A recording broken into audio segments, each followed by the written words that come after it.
مشورہ ہے نہ کسی قسم کے دعا. ہم یہ دعا کریں گے اللہ اگر ہندو مذہب پر رکھے تو ہمیں ہندو بنا دیے, عیسائی مذہب پر رکھے تو عیسائی بنا دیجئے. یہ دعا کی اجازت نہیں ہے. دعا تو موہوم چیزوں میں مانگی جا سکتی ہے, یہ بالکل یقینی چیز ہے. یہی چیز چاہیے ہمیں, اسلام ہی چاہیے, اسلام کے علاوہ کوئی چیز ہمیں نہیں چاہیے. تو یہ ہے عقیدہ. تو یہ قادیانیت کا اور باطل فتنوں کا یہ ایک حربہ رہتا ہے کہ اس میں کیا کرتے ہیں, سب سے پہلا جو تیر چلاتے ہیں وہ شک کا تیر ہوتا ہے. اگر شک کا تیر آپ کے دل پہ لگ گیا تو یہ شک کا تیر آپ کو نہ جانے کہاں کہاں بھٹکا دے گا. تو عقیدے کی تعریف ہی یہی ہے کہ لا یمازجھا ریب, اس میں شک کی کسی طرح کی آمیزش نہیں ہونی چاہیے, شک کی کوئی ملاوٹ نہیں ہونی چاہیے. اگر آپ کے عقیدے میں شک آ گیا تو آپ کا عقیدہ ختم ہو, بالکل پکی ٹھکی بات ہونی چاہیے. تو یہ عقیدے کی تعریف ہو. سمجھ میں اردو میں تو کہ عقیدہ کہتے ہیں, اردو میں اتنی بات یاد رکھنی چاہیے, طلبا کو کہہ رہا ہوں, علماء کو تو سب معلوم ہوگی کہ دل سے مضبوطی کے ساتھ کسی نظریے پر جم جانا یہ عقیدہ کہلاتا ہے. ٹھیک ہے, یاد رہے گا. کیا کہا ہم نے, میرے ساتھ ایک بات بول لیں, دل سے کسی نظریے پر مضبوطی سے جم جانا یہ کیا ہے, عقیدہ ہے. کہ ہم اس کے خلاف کسی شک کو قبول کرنے کے لیے تیار نہیں.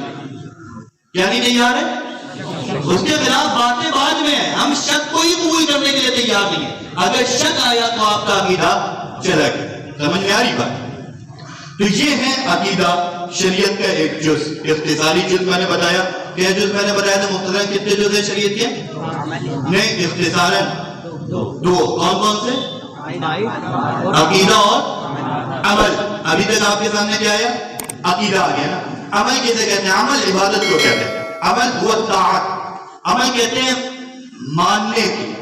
عمل کہتے ہیں جسم سے کوئی چیز کرنے کو, جسم سے کوئی چیز کرنے کو. اصطلاحی تعریف کتاب التعریفات میں علامہ جرجانی نے لکھی ہے, فعل المکلف علی خلاف هوى نفسه تعظیما لربه, کہ مکلف کا اپنی نفسانی خواہشات کے خلاف کسی کام کو کرنا اپنے رب کو راضی کرنے کے لیے, اپنے رب کی تعظیم کرتے ہوئے. یہ عمل ہے کہ نفسانی خواہشات ہو رہی ہیں, اندر سے سستی پیدا ہو رہی ہے, نماز نہیں پڑھنا ہے, لیکن ہمیں اپنی نفسانی خواہشات کے خلاف سردی میں صبح اٹھ کر وضو کر کر نماز پڑھنا ہے. یہ انسان کا عمل ہے. طبیعت چاہ رہی ہے کہ کھا پی لو, لیکن ہم اللہ تعالیٰ کے لیے کیا کرتے ہیں, روزہ رکھتے ہیں. یہ ہمارا عمل ہے. آپ کو بہت بالکل آسانی سمجھا رہے ہیں. عقیدہ کہتے ہیں دل سے ماننے کو. عقیدہ کسے کہتے ہیں؟ اور عمل کہتے ہیں اعضاء سے کام کرنے کو. ہاتھ پیر سے جو چیز ہم کرتے ہیں اسے کیا کہتے ہیں؟ مثالیں سب لوگ. ہم اللہ تعالیٰ کو ایک کیا کرتے ہیں, مانتے ہیں نا. محمد صلی اللہ علیہ وسلم کو رسول مانتے ہیں, قرآن کو برحق مانتے ہیں نا. تو یہ ہمارا کیا ہوئے, عقیدہ ہوا. اسی طریقے سے ہم لوگ ہم نماز کو پڑھنا ضروری سمجھتے ہیں, تو یہ ضروری سمجھنا ہمارا کیا ہوا, عقیدہ. ہم سمجھتے ہیں, مانتے ہیں نماز پڑھنا ضروری ہے, پھر ہم نماز پڑھتے ہیں. پہلے ہم مانتے ہیں پھر پڑھتے ہیں. تو ماننا کیا ہے, عقیدہ. جب پڑھتے ہیں تو یہ کیا ہو رہا ہے, عمل ہے نا. روزہ رکھنا ہم ضروری سمجھتے ہیں, تو یہ کیا ہوا ہمارا, عقیدہ. پھر جب ہم روزہ رکھ رہے ہیں تو یہ کیا ہوا ہمارا, عمل. سمجھ میں آ گئی بات؟ اب آگے چلتے ہیں. دیکھو یہ دونوں دین کے جز ہیں. عقیدہ بھی دین کا جز ہے اور عمل بھی کیا ہے, دین کا جز ہے. عقیدہ بھی دین کا حصہ, عمل بھی کیا ہے. تو ہمیں تو پورا دین اختیار کرنا ہے نا. تو عقیدہ بھی ضروری ہے، عمل بھی کیا ہے؟ ضروری ہے۔ عقیدے کو اپنانا بھی ضروری، عمل کو اپنانا بھی ضروری ہے۔ عقیدے کی بھی دین میں اہمیت ہے، عمل کی بھی دین میں اہمیت ہے، لیکن جب تقابل کرتے ہیں تو عقیدے اور عمل میں عقیدے کی اہمیت زیادہ ہے۔ عقیدے کی اہمیت زیادہ ہے یا نہیں ہے؟ عقیدے کی اہمیت یہ ہے کہ اگر آپ دین کے بنیادی عقیدے کے منکر ہو جائیں گے تو آپ کیا کریں گے؟ دائرہ ایمان سے نکل جائے گا، ایمان ہاتھ سے چلا جائے گا، مسلمان بندہ نہیں رہے گا۔ اور عمل کا معاملہ یہ ہے کہ اگر زندگی بھر بھی عمل سے محروم رہا، زندگی بھر بھی عمل سے محروم رہا، یعنی زندگی بھر نماز نہیں پڑھی لیکن نماز پڑھنے کو ضروری سمجھتا تھا، تو آدمی مسلمان رہ گیا یا کافر؟ مسلمان رہے۔ اگر نماز کو ضروری نہ سمجھے تو دائرہ ایمان سے نکل گیا، لیکن اگر نماز کو ضروری سمجھتا ہے، پڑھ نہیں رہا ہے، شراب کو حرام سمجھتا ہے، پی رہا ہے، سود کو حرام سمجھتا ہے، استعمال کر رہا ہے، عمل خراب ہو رہا ہے، عمل کے خراب ہونے کی بنیاد پر آدمی ایمان سے نہیں نکلے گا، لیکن اگر عقیدہ خراب ہو گیا تو ایمان سے نکل جائے گا۔ تو اب دونوں میں کون سی زیادہ چیز اہمیت کی حامل ہے؟ عقیدہ نا۔ اس کو ایک مثال سے سمجھو۔ عقیدے کی مثال ایسی ہے جیسے عدد جانتے ہیں نا، گنتی 1 سے لے کر 9 تک یہ گنتی ہے۔ عمل کی مثال ایسی ہے جیسے صفر جانتے ہیں، 0، یہ عمل ہے۔ عقیدے کی مثال جیسے عدد، عمل کی مثال جیسے صفر۔ جو فرق عدد اور صفر میں ہے وہی فرق عقیدہ اور عمل میں ہے۔ دیکھو، عدد اکیلا ہو تو ایک بھی ہو تب بھی قیمتی ہے، عدد اکیلا ہو تو ایک بھی ہو تو قیمتی ہوگا یا نہیں ہوگا؟ بھائی 1 روپے کی قیمت ہے یا نہیں؟ 2 ٹافی مل جائیں گے، 1 روپے میں بھی تو قیمت تو ہے نا مارکیٹ میں 1 روپے کی، لیکن 0 کی مقدار عقیدے سے یعنی ادھر عدد سے ہٹ کر کوئی قیمت ہے نہیں۔ لیکن جب یہ عدد صفر کے ساتھ ملتا ہے تو اس عدد کی قیمت بڑھ جاتی ہے۔ میں جو لفظ کہہ رہا ہوں وہی لفظ ذہن میں بیٹھانا۔ جب عدد صفر کے ساتھ ملتا ہے تو اس عدد کی قیمت، اور جب صفر عدد کے ساتھ ملتا ہے تو اس کی قیمت بن جاتی ہے۔ سمجھ رہے ہیں؟ جب صفر عدد کے ساتھ ملتا ہے تو اس کی قیمت بن جاتی ہے۔ صفر کی پہلے کوئی قیمت نہیں، لیکن یہ عدد کے ساتھ ملا تو اس کی قیمت کیا ہوئی؟ بن گئی۔ اور عدد کی پہلے سے قیمت تھی یا نہیں تھی؟ تھی۔ عدد کی قیمت کیا ہو گئی؟ بڑھ گئی۔ اسی طریقے سے سمجھو عقیدے اور عمل کو۔ عقیدہ اکیلا ہو تو بھی وہ کیا ہے؟ قیمتی ہے، اور عمل اگر اکیلا ہو عقیدے کے بغیر تو اس کی کوئی اہمیت نہیں، کوئی ایمان والا نہیں ہے۔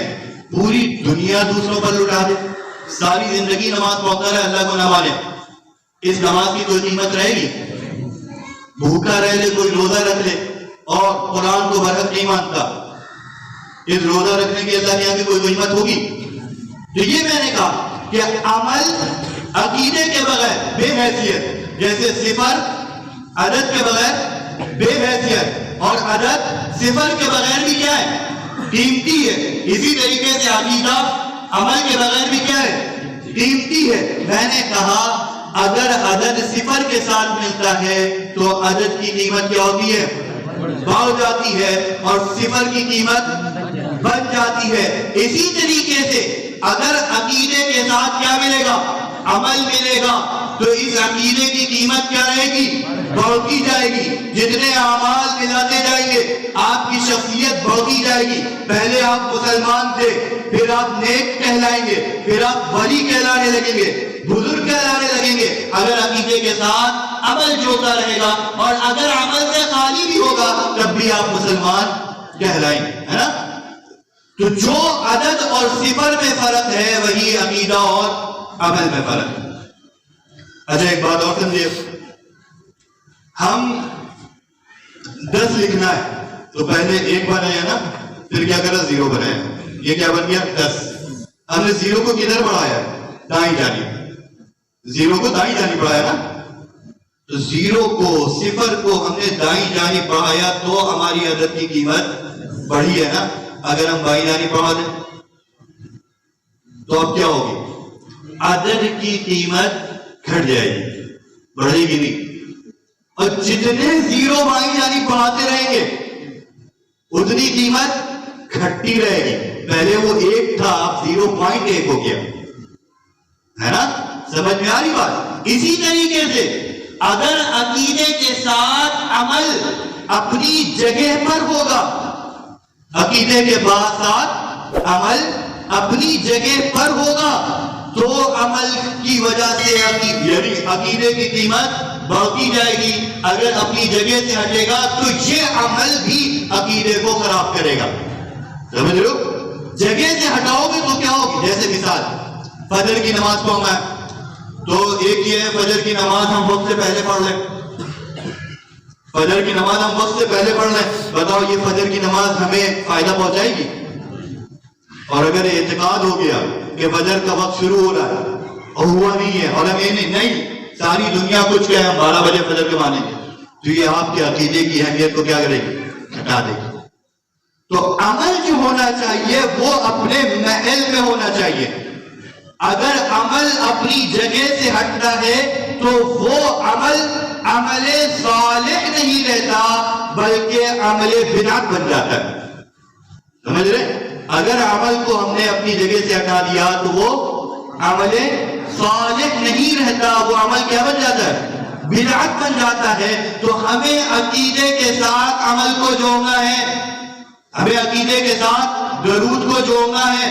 یہ ہمارا عمل ہے لیکن درود کو کیسے جوڑنا ہے, اپنی جگہ پہ. ایصال ثواب کو جوڑنا ہے, یہ ہمارا عمل ہے لیکن کیسے جوڑنا ہے, اپنی جگہ پہ. جو جگہ بتائیے ایصال ثواب کا کوئی وقت نہیں, ایصال ثواب کا وقت ہی ہے کہ کوئی وقت نہیں, اس کا وقت متعین کرا تو آپ نے کیا کرا, عمل کی جگہ بدل دی. تو عمل کی جگہ کی بدلنے کی وجہ سے آپ کے عقیدے کی اہمیت بھی کیا ہوگی, گھٹ جائے گی. ٹھیک ہے ہم آپ کو کافر نہیں کہیں گے لیکن آپ بدعتی بن جائیں گے اور پھر آپ کے پیچھے نماز پڑھنا تھوڑا اچھا نہیں رہے گا. ہو جائے گی لیکن اچھا نہیں رہے گا. سمجھ میں آ رہی بات؟ عقیدے کے ساتھ جب عمل جڑے گا تو عقیدے کی قیمت بڑھ جائے گی اور عمل کی قیمت کب بنے گی, جب عمل اپنی جگہ پر یا اپنی جگہ کے علاوہ اپنی جگہ پر ہو. سمجھ میں آ رہی بات؟ اب سمجھیے دوسری بات, جو چیز جتنی قیمتی ہوتی ہے اس کو رکھنے کی جگہ اتنی محفوظ ہوتی ہے. جو چیز جتنی قیمتی ہوتی ہے اس کو رکھنے کی جگہ کیا ہوتی ہے, اتنی ہی محفوظ. مشکل تو باتیں نہیں ہے, بالکل سادہ بات ہے. ہمیں اپنی عوام کے سامنے عقائد کی اہمیت بتلانی ہے. آپ کو جا کر یہ باتیں بالکل ذہن میں محفوظ رکھ لینی ہے اور اس انداز میں سمجھانا ہے بھائی عقیدے کی یہ اہمیت ہے. دنیا میں کوئی فتنہ, ایک بڑی بات چلائی جاتی ہے, یار کہاں ہے قادیانی, کہاں ہے شکیلی, کہاں ہے شیعہ, جو تم لوگ یہ چلا رہے ہو کہ تحفظ ختم نبوت, تحفظ صحابہ. ہم ان کی وجہ سے نہیں, اب یہ ہمارے عقائد ہے ختم نبوت. حضرت عیسیٰ علیہ السلام کا صحیح تعارف کرانا, حضرت مہدی کا صحیح تعارف کرانا ہمارے عقیدے کا حصہ ہے. حضرت عیسیٰ حضرت مہدی کا آنا ہمارے عقیدے کا حصہ ہے. عظمت صحابہ ہم اپنے عقیدے کو بیان کرتے ہیں. مولانا عبدالعلیم فاروقی صاحب کی زبان میں کہیں کہ اگر ہم اس دنیا سے نکل کر چاند پر بھی پہنچ جائیں گے اور وہاں تنہا رہیں گے, وہاں پر بھی ہم صحابہ کی تعریف کریں گے. کسی کو جلانے کے لیے تھوڑی نہ کرتے, ہمارا عقیدہ ہے. کیا سارے لوگ اگر نمازی بن جائیں تو نماز کی دعوت چھوڑ دی جائے گی؟ بھائی حضور کے زمانے میں سارے نمازی تھے یا نہیں تھے؟ سارے نمازی تھے نا, حتیٰ کہ منافقین بھی نمازی تھے نا. لیکن کیا اس وقت نماز کی دعوت نہیں دی جاتی تھی؟ اقیم الصلاۃ کے پیغامات نہیں آتے تھے اللہ کی طرف سے؟ دعوت تو اس وقت بھی جاری تھی. جو چیز ہمارے دین کا حصہ ہے اس کی دعوت دی جائے گی، اس کا منکر موجود ہو یا موجود نہ ہو. اگر سارے لوگ نمازی بن جائیں تب بھی نماز کی اہمیت بیان کری جائے گی. اسی طرح سے ساری دنیا موحدین سے بھر جائے، ہم توحید کی اہمیت بیان کریں گے. ساری دنیا ختم نبوت کو ماننے والی ہو جائے، ہم ختم نبوت کو بیان کریں گے. ساری دنیا صحابہ کی تعریف کرنے لگے اور ساری دنیا کے دلوں کے اندر صحابہ کی عظمت بیٹھ جائے تب بھی ہم صحابہ کی عظمت بیان کریں گے. منکرین کا وجود ہو یا نہ ہو، یہ فضول باتیں ہیں. یہ فضول بات اصل میں کیوں ہے؟ عقائد کی اہمیت دل سے نکل گئی. عقیدے کی اہمیت آپ کو بتا دیں شکیلیت کے بارے میں. شکیلیت سے جو لوگ متاثر ہوتے ہیں ان میں سب سے زیادہ جس چیز کا تاثر قبول ہوتا ہے وہ ان کے عمل سے قبول ہوتا ہے. شکیلی آپ دیکھیں گے بالکل داڑھی ہوگی، ٹوپی ہوگی، ٹخنے سے اونچا پاجامہ ہوگا، ان کی تہجدیں نہیں چھوٹتی ہیں. ان کے تقوی کا یہ عالم ہے، ملٹی میڈیا موبائل نہیں استعمال کرتے ہیں. جو شکیلی ہوئے ان سے ہم نے پوچھا کیوں ہوئے، وہ کہتے ہیں یہ تو یار ہمیں نمازی بنا رہے، غلط کیا کر رہے ہیں؟ ہم پہلے نماز نہیں پڑھتے تھے، انہوں نے ہمیں تہجد گزار بنا دیا. وہ عمل سے متاثر ہو کر شکیل بن رہے، شکیلی بن رہے. اگر ہم نے یہ بتا دیا ہوتا اپنی عوام کو کہ عمل معیار نہیں ہے، حقانیت کا معیار عمل نہیں ہے، اصل جو ہے وہ کیا ہے؟ عقائد ہیں. پہلی جماعت جو صحابہ کرام کے زمانے میں جدا ہوئی، فرقہ باطلہ بنی، وہ جماعت تھی خوارج کی. جانتے ہو خوارج کے اعمال کا یہ حال تھا کہ وہ صحابہ کرام کو کہتے تھے کہ تمہاری زندگیوں میں دین نہیں ہے. یہ کہتے تھے صحابہ کرام کو کہتے تھے دین نہیں ہے تمہاری. اعمال کا یہ حال تھا، کہتے تھے گناہ کبیرہ کرنے سے آدمی کافر ہو جاتا ہے. نماز چھوڑ دے تو آدمی کیا ہو جاتا ہے؟ کافر ہو جاتا ہے. یہ ان کے اعمال کہ ایک وقت کی نماز کو چھوڑنا ان کا گوارا نہیں تھا. حضرت علی رضی اللہ تعالیٰ عنہ نے ایک مرتبہ عبداللہ ابن عباس رضی اللہ عنہ کو بھیجا، جاؤ ان سے تھوڑا سا بات کر کے آؤ. تو وہ آتے ہیں اور ان کا حال بیان کرتے ہیں. کہتے ہیں میں نے ان کی پیشانیوں میں سجدے کے نشانات دیکھے. صحابی کہنے لگے، عبداللہ ابن عباس کا جملہ ہے کہ میں ایک ایسی جماعت کو دیکھ کر آیا ہوں کہ میں نے ان سے بڑھ کر عبادت گزار نہیں دیکھا. عبداللہ ابن عباس کیا کہہ رہے ہیں؟ میں نے ان سے بڑھ کر عبادت گزار. جانتے انہوں نے کس کو دیکھا تھا؟ انہوں نے ابو بکر کو دیکھا تھا، عمر کو دیکھا تھا، عثمان کو دیکھا تھا، علی ان کے ساتھ موجود تھے. لیکن وہ کیا کہہ رہے ہیں؟ ان سے بڑھ کر عبادت گزار، یعنی اتنی عبادت کیا کرتے وہ. بعض صحابہ نے کہا اگر ہم رسول اللہ صلی اللہ علیہ وسلم سے ان کا تذکرہ پہلے سن کر لیتے تو ہم ان سے متاثر ہو جاتے. حضور نے بتا دیا تھا وہ قرآن کو ایسا سیدھا کریں گے جیسے تیر سیدھا کیا جاتا ہے، لیکن وہ ایمان سے نکل چکے ہوں گے. یہ علامات مختلف احادیث میں یہ باتیں موجود ہیں. خوارج کے بارے میں تو بہت زیادہ اعمال کی اہمیت تھی ان کے، اتنی زیادہ کیا کہہ رہے ہیں کہ ایک وقت کی نماز چھوڑ دی تو کیا ہو گئے؟ کافر ہو گئے. لیکن صحابہ کرام رضی اللہ تعالیٰ عنہ مجمعین نے اس چیز کو معیار نہیں سمجھا. لیکن ہم نے چونکہ عقیدے کو بولا نہیں، عقیدے کو سمجھایا نہیں، عقیدے کی اہمیت بتلائی نہیں، تو ہماری عوام کا کیا حال ہے کہ جس کو دیکھا 2 رکعت نماز نفل زیادہ پڑھ لیتا عالم صاحب سے، اب اس کی عقیدت زیادہ ہو گئی. اب حضرت بس آپ ہی ہمارے لیے دعا کریں گے اور ضرورت پڑے گی تو آپ ہی کو ہم سجدہ کریں گے. یہ ہماری عوام کا حال ہوتا ہے. تو ہمیں یہ بتانا ہے کہ اعمال نمبر 2 کی چیز ہے. دین میں اہمیت ہے عمل کی، اور عمل کو اختیار کرنا ضروری ہے.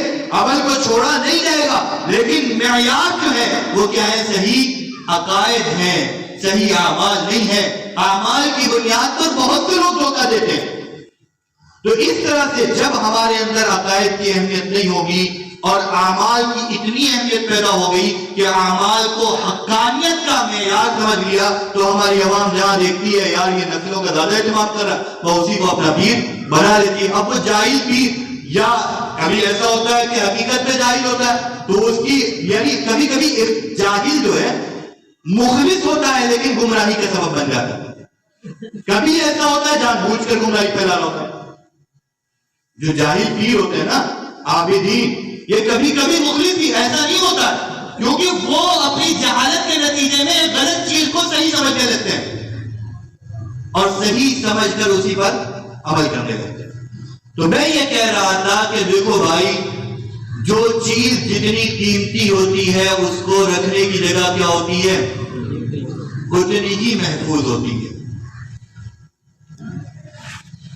اللہ تعالیٰ نے عقیدے کا جو محل بنایا وہ کس کا بنایا, دل کو, اور اعمال کا محل کیا ہے, بدن ہے. اللہ تعالیٰ نے دل میں عقیدے رکھے ہیں اور عمل کہاں رکھے, اعضاء میں. اعضاء کے ذریعے عمل صادر ہوتے ہیں. تو دل کی جو اہمیت ہے باقی بدن کے مقابلے میں, وہی اہمیت عقیدے کی ہے عمل کے مقابلے میں. سمجھو, اگر دل تھوڑا سا کاٹ دیا جائے آدمی زندہ رہ سکتا ہے؟ اسی طریقے سے اگر عقیدے تھوڑے سے کٹ جائیں تو آدمی زندہ نہیں رہے گا. یعنی عمل کے دین کے اعتبار سے اسلام کیا ہو گیا, ختم ہو گیا. اگر ایک ہاتھ کاٹ دیا جائے زندہ رہے گا نہیں رہے گا, ایک انگلی کاٹ دی جائے زندہ رہے گا نہیں رہے گا, رہے گا نا. اسی طریقے سے اگر عمل ختم ہو گیا تو آدمی مسلمان رہے گا. اللہ تعالیٰ نے عقیدے کا محل دل کو بنا کر یہ بتا دیا کہ عقیدے کا محل ہم بہت محفوظ جگہ کو بنا رہے ہیں. جب اتنی محفوظ جگہ کو عقیدے کا محل بنا رہے ہیں تو عقیدے کی اہمیت بھی ہمارے اندر اتنی ہی زیادہ ہونی چاہیے. سمجھ میں آ رہی بات؟ تو یہ میں نے تھوڑا بتایا آپ کو عقیدے اور عمل کا مثالوں کے ذریعے سے فرق. اب قرآن کریم کی زبان سمجھتے ہیں. مشرکین مکہ جو ہے وہ کہہ رہے تھے کہ اگر وہ محمد کو نبی مانتے ہیں, قیامت پر ایمان لاتے ہیں, تو ہم بھی تو حاجیوں کو پانی پلاتے ہیں, ہم بھی تو بیت اللہ کی خدمت کرتے ہیں. مشرکین مکہ یہ بات کہہ رہے تھے. دیکھو وہ کیا کر رہے تھے, آخرت کو مان رہے تھے. مسلمان آخرت کو ماننا کیا تھا, عقیدہ تھا نا. اور انہوں نے کیا پیش کیا, ہم کیا کر رہے ہیں, حاجیوں کو پانی پلا رہے ہیں. یہ کیا تھا, تو وہ سب سمجھ گئے. اب ہم نہیں بتا رہے, آپ لوگ خود بتا رہے ہیں نا ماشاءاللہ. تو بس تھوڑی توجہ دلانے کی ضرورت ہے. تو وہ کہنے لگے کہ ہم تو حاجیوں کو پانی پلا رہے ہیں تو ہم میں ان میں کوئی فرق تھوڑی نہ ہے, وہ بھی اگر اچھے ہیں تو ہم بھی اچھے ہیں, بلکہ ہم تو بیت اللہ کی خدمت کر رہے ہیں تو ہمارا مقام زیادہ بڑا ہے. اللہ نے قرآن میں آیت اتاری, اجعلتم سقایۃ الحاج وعمارۃ پڑھو نا بھیا, وعمارۃ المسجد الحرام کمن آمن باللہ والیوم الآخر وجاہد فی سبیل اللہ. آگے کیا ہے, لا یستوون عند اللہ. کیا تم یہ سمجھتے ہو کہ حاجیوں کو پانی پلانا اور بیت اللہ کی خدمت کرنا, اس کی تعمیر کرنا, یہ اس شخص کے برابر ہو سکتا ہے جو ایمان لائے اللہ پر, آخرت پر, اللہ کے لیے جہاد کرے؟ یہ دونوں چیز اللہ تعالیٰ کے یہاں برابر نہیں ہو سکتی. تو اللہ تعالیٰ نے قرآن کریم کی اس آیت میں بتایا کہ عقائد کی اہمیت زیادہ ہے. انہوں نے عقائد کے مقابلے میں جب اعمال کو پیش کیا اور اعمال کی بنیاد پر اپنی حقانیت کو ثابت کرنا چاہا, کفار مکہ نے اعمال کی بنیاد پر کیا ثابت کرنا چاہا, اپنی حقانیت کو, اپنے آپ کو درست ثابت کرنا چاہا. تو اللہ تعالیٰ نے ان چیزوں کا رد کیا. اچھا بتاؤ, حاجیوں کو پانی پلانا عبادت ہے یا نہیں ہے, خدمت ہے یا نہیں ہے, نیکی ہے یا نہیں ہے, ثواب ہے یا نہیں ہے, بیت اللہ کی تعمیر, ارے ہم تو بیت اللہ کو جانے کے لیے ہم لوگ تڑپتے ہیں, اور جن کے حصے میں ان کی خدمت آئی ہو, یہ کوئی عظیم کام ہے یا نہیں ہے, یہ سب کچھ ہے. لیکن جب ان کا مقابلہ عقائد سے ہو جائے گا تو ان کی اہمیت زیادہ نہیں رہے. بہت قیمتی چیز ہے. حضرت شیخ سرفراز خان صفدر رحمۃ اللہ علیہ نے عقائد کی اہمیت کو سمجھانے کے لیے ایک جگہ پر ایک یہ مثال دی ہے اور ایک مثال اور دی ہے. کہا دیکھو بنی اسرائیل میں ایک عورت تھی, فاحشہ تھی. ایک مرتبہ جا رہی تھی, دیکھا راستے میں, بخاری کی حدیث ہے یہ, راستے میں ایک کتا ہے, پیاسا ہے. تو اس فاحشہ عورت نے اپنے موزے کو خفین کو اتارا، دوپٹے میں باندھا اور اس کے ذریعے پانی نکالا اور اس کو پانی پلایا۔ روایات میں آتا ہے اللہ تعالیٰ نے اس کی مغفرت کر دی۔ دیکھو اصولی طور پر سمجھ لو، بنی اسرائیل جو تھے یہ مسلمان تھے، کیونکہ یہ کون تھے؟ عام طور پر کفار بھی تھے، عام طور پر مسلمان تھے۔ تو یہ کون تھی؟ فاحشہ عورت تھی، بنی اسرائیل سے تعلق رکھتا، ایمان تھا اور عمل کیا تھے؟ فحشکاری کر رہی تھی، بدکار ہے، لیکن اللہ تعالیٰ نے کیا کر دی؟ اس کی بھی مغفرت کر دی۔ تو اب سمجھو، ایمان کے ساتھ اگر کوئی کتے کو بھی پانی پلائے گا تو وہ کیا بن جائے گا؟ مغفرت کا ذریعہ بن جائے گا۔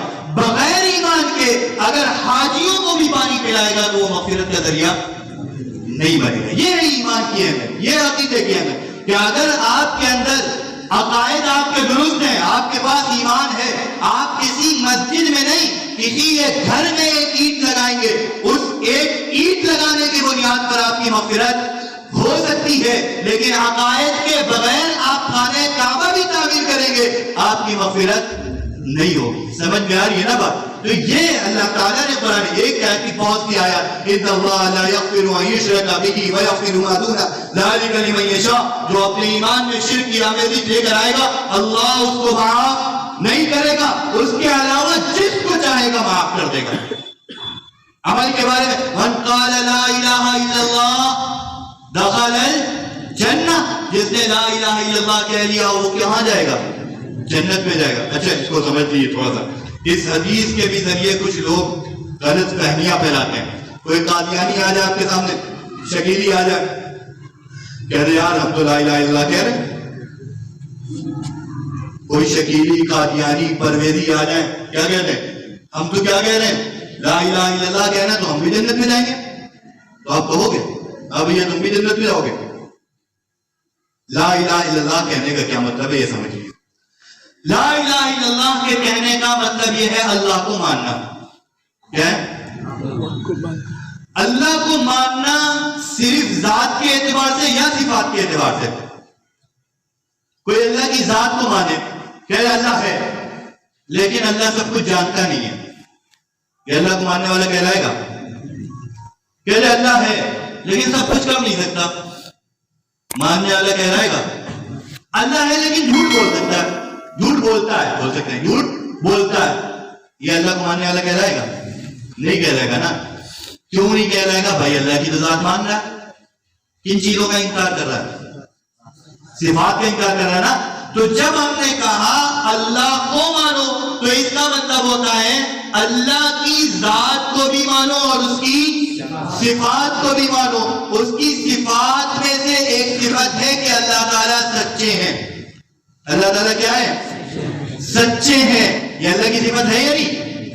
جب سچے ہیں تو اللہ کی گفتگو بھی ہوگی، اللہ کا کلام بھی ہوگا۔ بھائی جب بات ہوگی تبھی تو سچ ہوگی، اگر بات ہی نہیں ہے تو سچ بھی نہیں ہوگی، نہ جھوٹ ہوگی جب بات ہی نہیں۔ پہلے بات ہوگی پھر آئے گی سچائی، تو اللہ کی بات بھی ہوگی۔ ہم کہتے ہیں ہاں اللہ کی بات بھی ہے، اللہ کا کلام بھی ہے، وہ کیا ہے؟ قرآن ہے، یہ اللہ کا کلام ہے۔ ہم کہتے ہیں یہ اللہ کا کلام بالکل سچا ہے۔ اب ایک کہتا ہے ہم اللہ کو مانتے ہیں لیکن ختم نبوت کو نہیں مان رہے۔ اللہ کو مانتے ہیں لیکن ختم نبوت کو، ہم اللہ کو مانتے ہیں لیکن حدیث کو حجت نہیں مان رہے، حدیث کو دلیل نہیں مانتے۔ تو آپ کو لگے گا یار یہ حدیث کو نہیں مان رہا ہے نا، یہ ختم نبوت کو نہیں مان رہا، یہی تو لگے گا۔ لیکن نہیں، یہ ختم نبوت کا انکار بعد میں کر رہا ہے، پہلے کس کا انکار کر رہا ہے؟ تمہید قائم بھی آپ سمجھ گئے، کس کا انکار کر رہا ہے؟ اللہ کا انکار کر رہا ہے۔ کیوں اللہ کا انکار کر رہا ہے؟ اللہ نے کہا ما کان محمد ابا احد من رجالکم ولکن رسول اللہ وخاتم النبیین، یہ محمد صلی اللہ علیہ وسلم آخری نبی ہے۔ اگر کوئی حضور کی ختم نبوت کا انکار کر رہا ہے تو وہ حضور کو آخری نبی ہونے کا انکار نہیں کر رہا، وہ یہ کہہ رہا ہے اللہ آپ جھوٹے ہیں، آپ غلط بیانی کرتے ہیں۔ اللہ کہتا ہے محمد رسول اللہ والذین معه اشداء علی الکفار، محمد صلی اللہ علیہ وسلم اللہ کے رسول ہے اور جو ان کے ساتھ ہے وہ کفار پر کیا ہے؟ بڑے سخت ہیں۔ رحماء بینہم، آپس میں کیا ہے؟ بڑے رحم دل ہیں۔ یعنی صحابہ کرام، ایک شخص کہتا ہے نہیں صحابہ کرام کے دلوں میں ایک دوسرے کے لیے بغض تھا، عداوت تھی، دشمنی تھی. بظاہر ایسا لگتا ہے یہ صحابہ پر حملہ کر رہا ہے، لگ رہا ہے نہیں؟ یہ صحابہ کے تقدس کو ختم کرنا چاہ رہا ہے، لگ رہا ہے نہیں لگ رہا؟ نہیں، یہ صحابہ کے تقدس کو بعد میں ختم کر رہا ہے، پہلے یہ اللہ کی صداقت پر حملہ آور ہے. کس پر حملہ کر رہا ہے؟ اللہ کی صداقت پر حملہ آور ہے. یہ کہنا چاہ رہا ہے اللہ سچے نہیں ہے. سمجھ میں آئی بات؟ تو اب اگر اس نے کہا حضور آخری نبی نہیں ہے تو اس نے لا الہ الا اللہ کو مانا، ابھی جنت میں داخل ہوگا. تو یہ بھی ہمیں سمجھنا چاہیے لا الہ الا اللہ کو ماننے کا کیا مطلب ہے. لا الہ الا اللہ کو ماننے کا مطلب ہے اللہ کو ذات اور صفات کے اعتبار سے ماننا. کوئی اللہ کی ذات کو مانے صفات کو نہ مانے وہ اللہ کو ماننے والا نہیں کہلائے گا. ہم کہتے ہیں ذات اور صفات کے اعتبار سے مان لو، اس کے ماننے کا مطلب یہ ہے کہ پورے قرآن کو سچا مان لو. قرآن کو ماننے کا مطلب یہ ہے کہ حدیثوں کو سچا مان لو. اگر حدیث کو سچا نہیں مانتا تو قرآن کو سچا. بھائی کہہ رہا تھا اطیعوا اللہ اطیعوا الرسول، ہم حدیث کی مان رہے ہیں تو حدیث کی پہلے نہیں، پہلے تو قرآن کی مان رہے ہیں. قرآن کہہ رہا ہے حدیث کی مانو تو قرآن کہتا ہے حدیث کو مانو. تو جب ہم نے حدیث کو مانا تو ہم نے قرآن کو مانا، جب ہم نے قرآن کو مانا تو ہم نے اللہ کو مانا. اگر ہم نے حدیث کا انکار کیا تو ہم نے کس کا انکار کیا؟ قرآن کا انکار کیا. قرآن کا انکار کیا تو کس کا انکار کیا؟ اللہ کا انکار کیا. اللہ کا انکار کر کے آدمی جنت میں داخل ہوگا؟ تو اب ہم کہیں گے دلیل کے ساتھ کہ قادیانیوں تم جنت میں نہیں جاؤ گے. کیوں؟ کہیں گے تم ختم نبوت کے منکر ہو اس وجہ سے. کہیں گے نہیں تم ہمیں اللہ کو نہیں مانتے ہو. اور پھر ہم بتائیں گے تم کس اعتبار سے اللہ کو نہیں مانتے ہو. تو اب سمجھو جب ہم ختم نبوت کی دعوت دے رہے ہیں یہ اللہ کو ماننے کی دعوت دے رہے ہیں یا نہیں دے رہے ہیں؟ ہم صحابہ کرام کا تعارف کرا رہے ہیں، اللہ کے ماننے کا تعارف کرا رہے ہیں نہیں کرا رہے ہیں؟ سب کی زد وہیں پر جاتی ہے. ہم جتنے بھی اپنے عقائد کے تعلق سے باتیں لوگوں کو سمجھا رہے ہیں ان سب میں اصل میں اللہ کا تعارف کرا رہے ہیں، اللہ کی صداقت بیان کر رہے ہیں، اللہ کی حقانیت ثابت کر رہے ہیں، اللہ کی باتوں کو بتا رہے ہیں. اب بتاؤ اللہ کی دعوت دینی چاہیے یا نہیں دینی چاہیے؟ بھائی اللہ نے کہا نماز قائم کرو، نماز کی دعوت دیتے ہیں. اللہ ہی نے کہا نا. صحابہ کرام کو جب کوئی برا کہے تو سمجھ لو وہ کون ہے؟ وہ بیوقوف ہیں. الا انہم السفہاء، یہ بیوقوف لوگ ہیں جو صحابہ کرام. جب ہم کسی کو بیوقوف کہہ رہے ہیں تب بھی تو اللہ ہی کا کام کر رہے ہیں، اللہ ہی کی دعوت تو دے رہے ہیں. رسول اللہ صلی اللہ علیہ وسلم نے ارشاد فرمایا جب کوئی میرے صحابہ کو برا بھلا کرے تم کہو اللہ کی لعنت ہو تمہارے شر پر. ہمارے یہاں اتنا زیادہ ایمان ہو جاتا نہیں استغفر اللہ استغفر اللہ، ہم کسی کو برا بھلا نہیں کہیں گے نہ، ہم کسی کو برا بھلا نہیں کہیں گے. ایک بزرگ کہتے ہیں بھائی اتنا مخلص نہ بنو کہ تم رسول اللہ صلی اللہ علیہ وسلم سے زیادہ مخلص ہو جاؤ. کیا کہتے ہیں؟ اتنا مخلص نہ بنو کہ تم کس سے زیادہ مخلص ہو جاؤ، اتنے مخلص بنو جتنے مخلص رسول اللہ صلی اللہ علیہ وسلم. کچھ لوگ آئے تھے حضور کے بعد صحابہ، کہنے لگے ہم اما عائشہ ملی تھی غالباً، کہنے لگے ہم پوری رات نمازیں پڑھیں گے، کہنے لگے زندگی بھر ہم روزے رکھیں گے. کوئی لوگوں نے ایک صاحب نے کہا کہ ہم کبھی شادی نہیں کریں گے.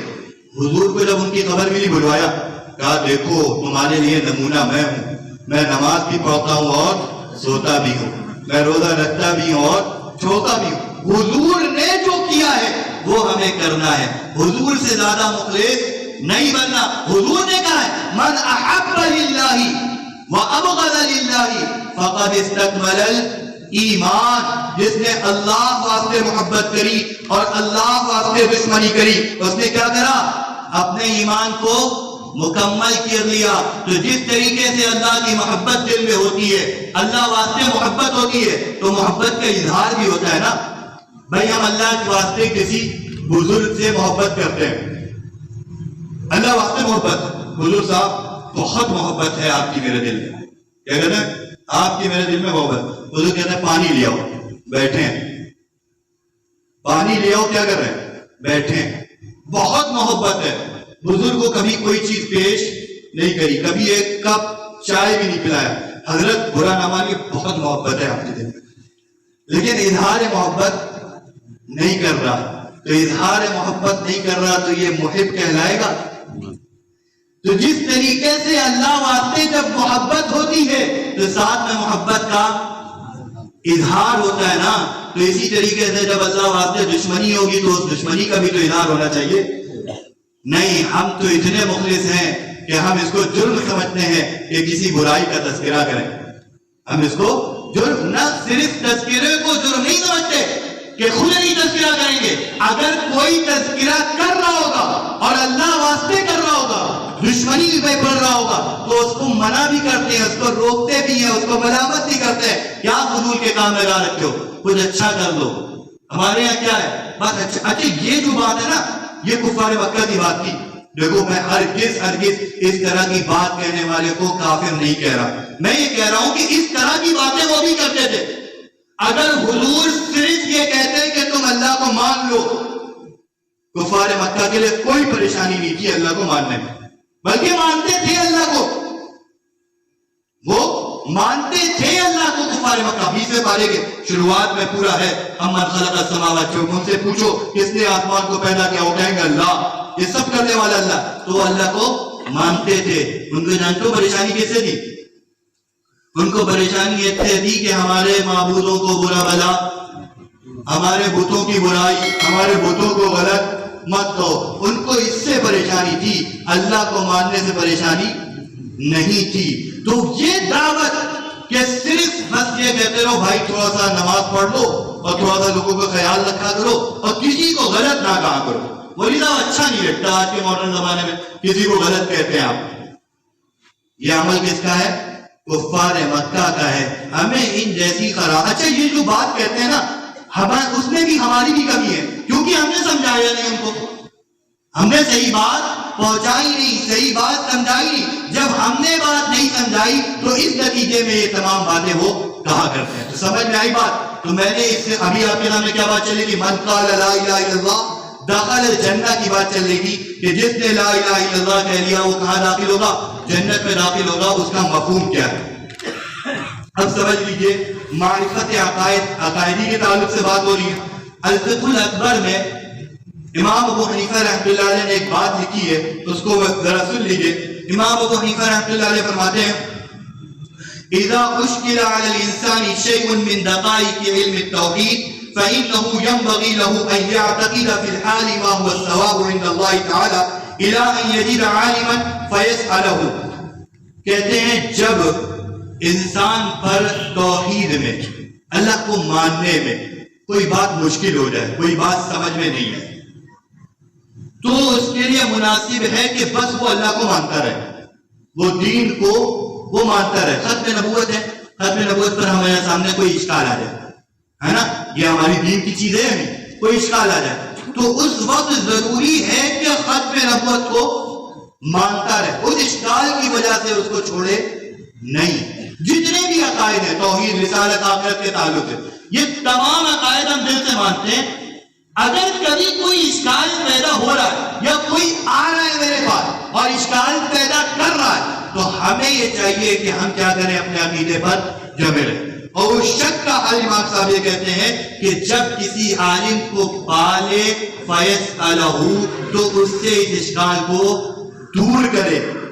اب اس کے لیے اس بات کی گنجائش نہیں ہے کہ طلب میں تاخیر کرے، اور ذرہ برابر بھی یہ معذور نہیں سمجھا جائے گا اگر یہ پوچھے گا نہیں. امام صاحب رحمۃ اللہ علیہ کہتے ہیں کہ اگر اس نے اپنے اس اشکال کے حل پر قدرت کے باوجود حل نہیں کیا، وَيُكَفَّرُ إِنْ وَقَفَ فِيهِ اس کی تکفیر کری جائے گی اگر وہ اس وقت بھی ٹھہرا رہے گا. سمجھ لو، عقائد کی یہ اہمیت ہے، ضروریات دین کی اہمیت ہے کہ ہماری عقل میں آئے یا نہ آئے ہمیں کیا کرنا ہے؟ ماننا ہے. شیطان جو ہے بہت کلاکار ہوتا ہے، شیطان بہت کلاکار ہوتا ہے، اس کے پاس فیکٹری ہے گمراہی کی، بہت سی فیکٹریاں ہیں. دیکھو ایک بات سمجھو، ایمان والوں کا دوست کون ہے؟ اللہ. اور کفار کا دوست کون ہے؟ شیطان. اللہ کہتا ہے اللہ ولی الذین آمنوا یخرجہم من الظلمات الى النور. اللہ ایمان والوں کا دوست ہے، ایمان والوں کو وہ ظلمات سے نکالتا ہے، بہت سی تاریکیوں سے نکالتا ہے اور کدھر لاتا ہے؟ ایک سیدھی روشنی کی طرف. وہ سیدھی روشنی کون سی ہے؟ اسلام. اللہ کا راستہ ایک راستہ ہے. پھر آگے کہا والذین کفروا اولیاءہم الطاغوت یخرجونہم من النور الى الظلمات. اور یہ جو کفار ہیں نا، ان کا دوست کون ہے؟ طاغوت ہے، شیاطین ہے ان کے دوست. یہ کیا کرتے ہیں؟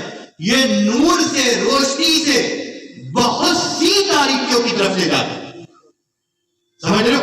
اللہ تعالیٰ ایک راستہ بتاتا ہے، دین حق کا راستہ، اور شیاطین ایک راستہ نہیں بتاتا ہے. اس کے بعد میں نے کہا نا فیکٹری ہے گمراہ کرنے کی، بہت سے راستے ہیں شیاطین کے بعد. شیطان جو ہے انسان کی نفسانیت سے بہت زیادہ واقف ہوتا ہے. وہ جانتا ہے کس وقت کون سا مال ہمیں کہاں پر سپلائی کرنا ہے، کس وقت کس کو کون سی ڈوز لگانا ہے، وہ جانتا ہے. دیکھو ہماری عوام میں کچھ ایسے ہوتے ہیں جو پڑھے لکھے ہوتے ہیں، کچھ ایسے ہوتے ہیں جو جاہل ہوتے ہیں، ان پڑھ ہوتے ہیں، پڑھے لکھے نہیں ہوتے ہیں، یا زیادہ پڑھے لکھے نہیں ہوتے ہیں.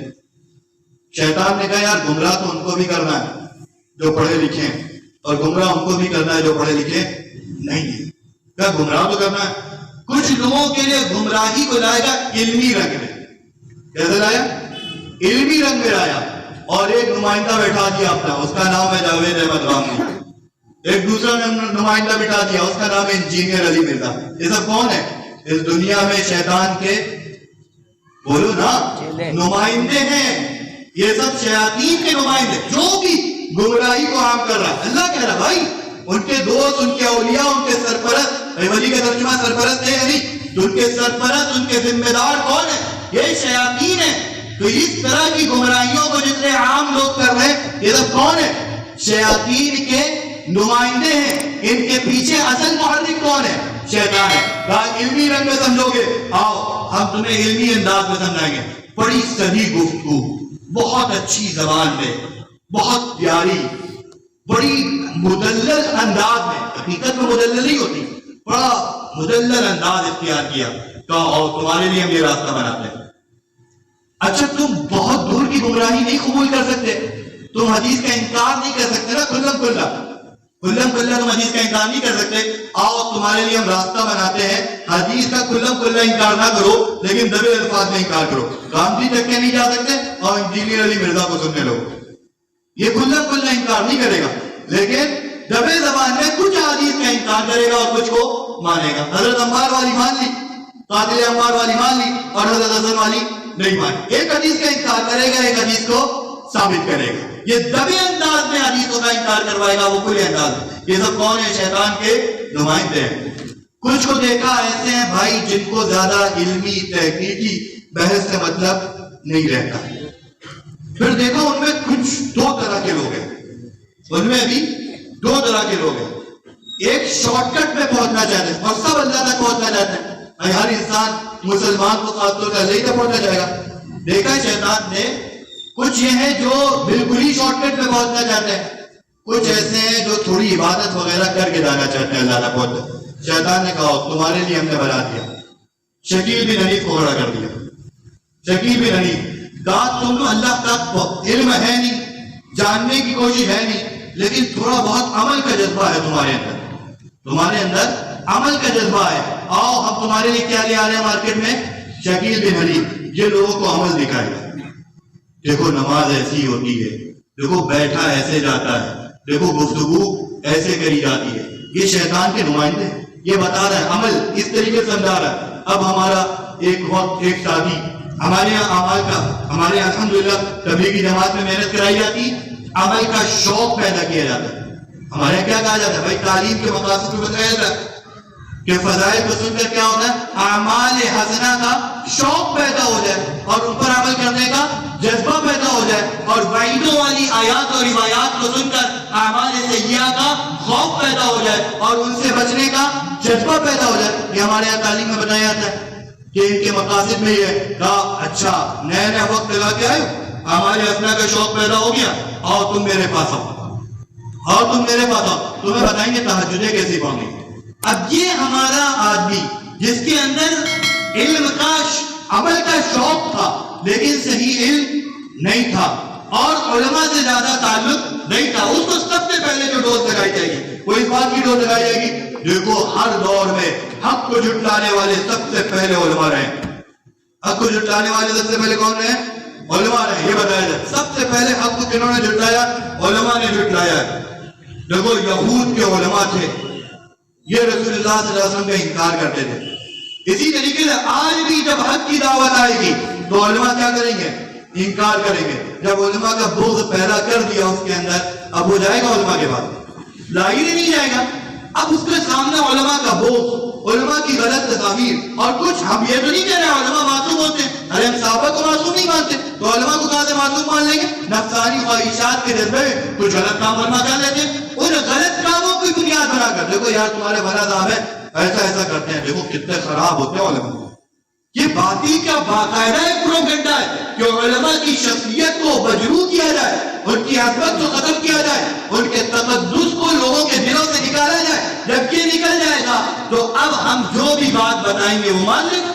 تحقیق کرنے کا کوئی ذریعہ ہے ہی نہیں، خود پڑھا لکھا ہے نہیں. بھائی دو ہی چیزیں ہیں صحیح بات تک پہنچنے کی، یا تو خود پڑھ لکھ لو یا پڑھنے والوں سے پوچھ لو. فاسألوا اہل الذکر ان کنتم لا تعلمون. خود پڑھے لکھے تھے نہیں، اب پڑھے لکھوں کے پاس جانا نہیں ہے. کیوں نہیں جانا؟ ان کی برائی دل میں آ گئی تو اب ان کے پاس جانا نہیں ہے. اب آئے گا، اب وہ عبادات کے روپ میں جو بھی سمجھائے گا یہ مانتا چلا جائے گا.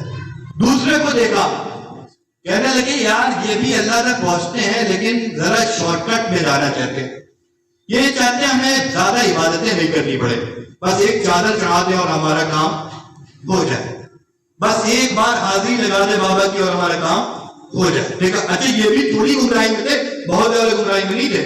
کہا ان کے لیے بھی تو ان کو اب تھوڑی سے بہت کی طرف لے جانا ہے نا، آگے لے جانا ہے. کہا ان کے لیے گور شاہی لیا، ریاض احمد گور شاہی، آؤ وہ بتائے گا تمہیں. وہ بتانے لگا کہ قرآن کے 40 پارے، کیا کہنے لگا؟ آپ کے لکیم پور وغیرہ میں یہ دکھتا ہے، کہنے لگا قرآن کے 40 پارے. اور یہ بات کہ ہمارے علاقے میں فتنہ نہیں ہے، یہ بات ذہن سے نکال دینی چاہیے. یہ جو موبائل ہے یہ ہر گھر تک کے پہنچ چکا ہے اور موبائل کے ذریعے سارے فتنے ہر گھر تک پہنچ چکے ہیں. اب یہ باتیں ذہن سے نکال دینا چاہیے کہ ہمارے علاقے میں فتنہ ہے یا نہیں. یہ موبائل ہے تو فتنہ گھر کے اندر ہے، یہ ٹھیک ہے ابھی تک ظہور نہیں ہوا لیکن موجود ہے، وہ کسی بھی وقت ظاہر ہو جائے گا، اس کا سد باب ضروری ہے. سمجھ رہے بات کو؟ تو کہنے لگے بھائی قرآن میں 40 پارے ہیں، 30 پارے میں تو کہا گیا نماز پڑھو.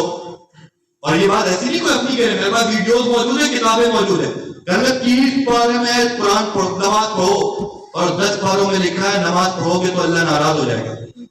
30 پاروں میں لکھا ہے حج کی طرف جاؤ کعبے کی طرف، 10 پاروں میں لکھا ہے کعبے کی طرف نہیں جانا ہے، کعبہ خود تمہارے لیے آئے گا. جانتے ہو وہ کیسے گمراہ کرتے ہیں؟ کہتے دیکھو جیسے ہمیں یہاں سے لکھنؤ جانا ہے، کہتے تمہیں لکھنؤ جانا ہے، لکھنؤ جانے کے لیے بس پکڑی، یونس دور کے جملے ہیں یہ، تم نے بس پکڑی، بس پکڑ کے تم لکھنؤ پہنچے، کہتا پھر بس کو جیب میں تو نہیں ڈالو گے نا، بس چھوڑ دو گے. کہنا سمجھو اسی طریقے سے ایک ذریعہ ایک مقصود ہے. کہتا مقصود اللہ کی محبت ہے اور ذریعہ اعمال ہے. جب تمہارے اندر اللہ کی محبت پیدا ہوگی، وہ بھی اللہ کی محبت پیدا کرا لا، تمہارے اندر اللہ کی محبت پیدا ہو گئی، اب ان اعمال کو جیب میں تھوڑی نہ رکھنا ہے، نماز وغیرہ ان کو چھوڑو، یہ مارکیٹ میں لا. بھائی رسول اللہ صلی اللہ علیہ وسلم سے بڑھ کر کوئی عابد رہا یا نہیں رہا؟ حضور سے بڑھ کر تو کوئی عابد نہیں ہو سکتا نا.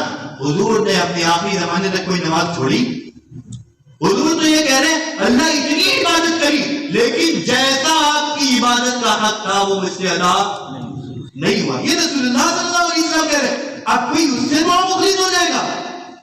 اب ہماری جو عوام کا علم ہوتی ہے، ارے واہ واہ حضرت نے کیا بات کہی، پیر صاحب نے کیا بات کہی، اب وہ متاثر ہو جاتے. تو میں یہ کہہ رہا ہوں یہ شیاطین کے نمائندے ہوتے ہیں اور شیطان کی محنت ہوتی ہے کہ کس طریقے سے ہمیں کس کو گمراہ کرنا ہے اور کون شخص میری کتنی بات کو قبول کر سکتا ہے. سمجھو وہ ہر شخص کو اتنے پہ نہیں لے گا تم ڈائریکٹ کیا کرو خدا کا انکار کر دو، ایسا نہیں کرتا شیطان.